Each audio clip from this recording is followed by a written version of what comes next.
For over 3 decades, China's one-child policy was one of the most controversial and debated population control policies in the world. Implemented in 1979, the policy was aimed at controlling the rapid population growth that was seen as a major obstacle to China's economic development. However, in 2015, the Chinese government announced that it would be ending the policy. In this video, we will explore the reasons behind China's one-child policy, its impact on the country, and why it was eventually abolished. The origins of China's one-child policy. China's one-child policy was implemented by the government in response to a rapid increase in population growth. In the 1950s and 1960s, China's population had grown at an alarming rate, reaching nearly 1 billion by the end of the 1970s.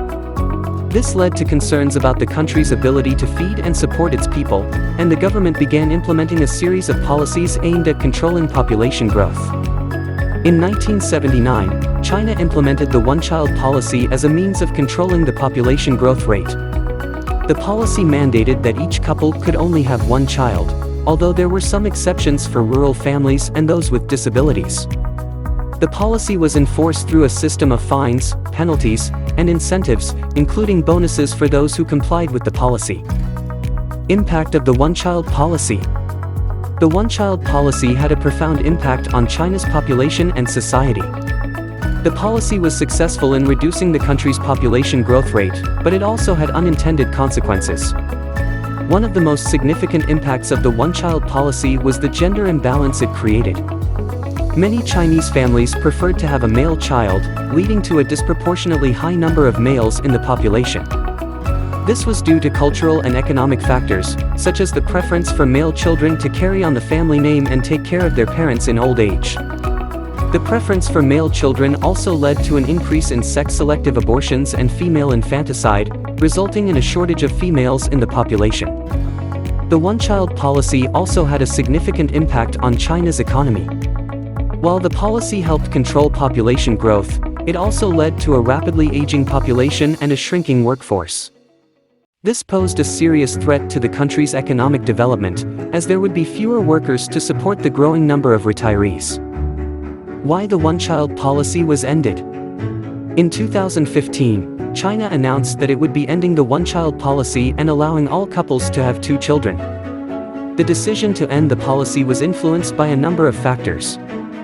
First, China's aging population had become a major concern. The one-child policy had been successful in reducing population growth, but it had also led to a rapidly aging population and a shrinking workforce.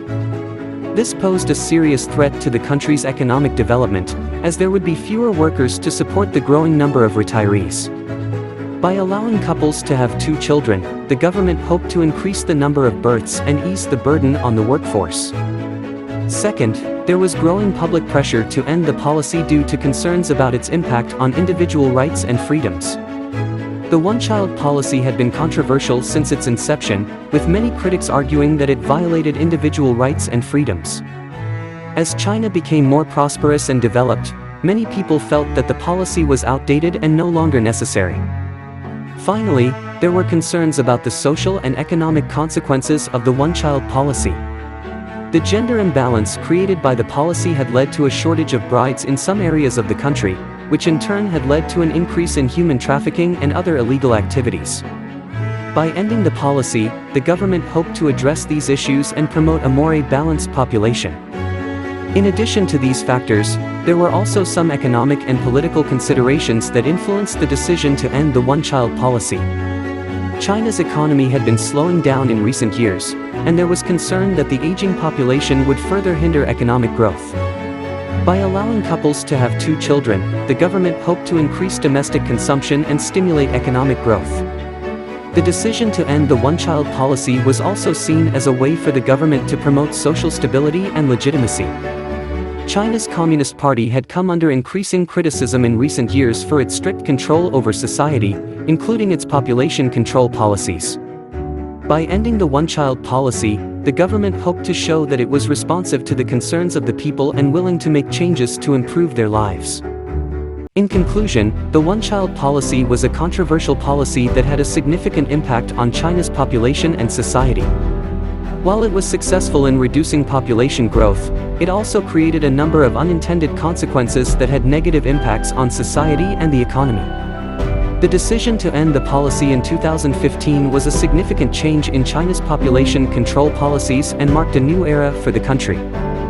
Do you believe that population control policies are necessary for sustainable development?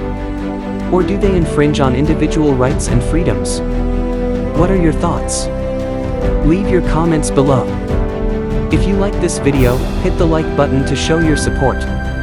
More importantly, subscribe to this channel so that we can continue to create better and more interesting videos about Asia.